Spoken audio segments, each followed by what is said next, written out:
All right, so I hope you found that last example doable. We're going to talk about arc length now. And arc length is actually something that you probably are familiar with. In a circle, we say that an arc length is the length of a curve along a specific arc. Now that may not sound familiar, but the arc length of a complete circle we already know something about. In other words, how do we measure all the way around a circle? Now the formula for that, if you don't remember what the word is that I'm trying to get you to say, the formula is C equals 2 pi r. And so hopefully that sounds familiar. That would be the circumference. So we've always called it the circumference of a circle. That measures all the way around. But if we're just looking for one piece, we call it the arc length. All right, so that formula, C equals 2 times pi times r, means that the circumference of any circle is 2 pi, or roughly 6.28 times the length of the radius. Now, where did I get the 6.28? Well, that's 2 times pi, or 2 times 3.14, and that gives me the 6.28. So here's what that means. If we take a string as long as the radius, so take a look at that picture, we see the radius in red, and use it to measure consecutive lengths around the circumference, there would be room for a little more than 6 full string lengths around the circle. Now, it's helpful to see that picture, but a really nice animation you can see if you click on these two hyperlinks that I have below. So these string lengths gives us another way of describing the angle measure of a circle that we call a radian. The radian measure of an angle is the measure of the ratio of the length of the arc cut out by the angle, which is the arc length, to the length of the radius. Now that sounds a little confusing, so let's put some symbols in here. Using symbols, we're going to let S represent arc length. Let me just underline that for you. S represents arc length, and here is S.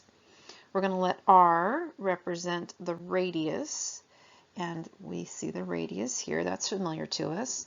And theta is going to represent the angle measure in radians. So theta will be equal to, well, what we set up above is that the radian measure of an angle is the measure of the ratio of the arc length. So the arc length is S, and when we write a ratio, we're going to use a fraction bar, and so this is going to be S over R.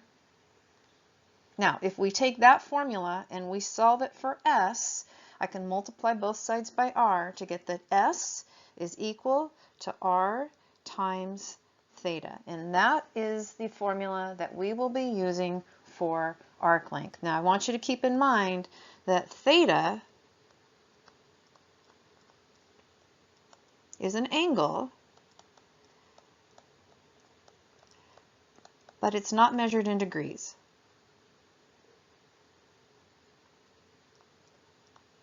What's it measured in? And the answer is radians.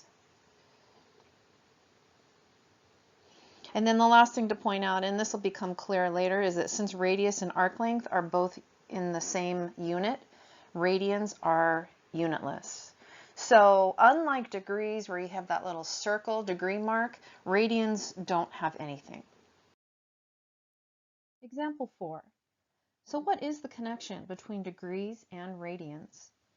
Well, what we know is that in a circle, that circumference is equal to 2 pi r. So therefore, in a unit circle, and a unit circle is a circle that has a radius equal to 1. Let me circle that down below. So we know that we have a radius equal to 1. That the arc length of a complete rotation is 2 pi times 1. Now where we're getting that from is the formula for arc length that we had on the previous slide. If you'll recall, arc length was defined as S equals R times theta. So if 2 pi is our theta and r is our 1, then arc length of a full rotation, sure enough, is that 2 pi.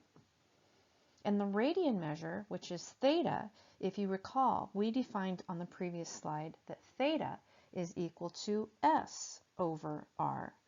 Well, if s is 2 pi and my r is 1, then my theta is 2 pi.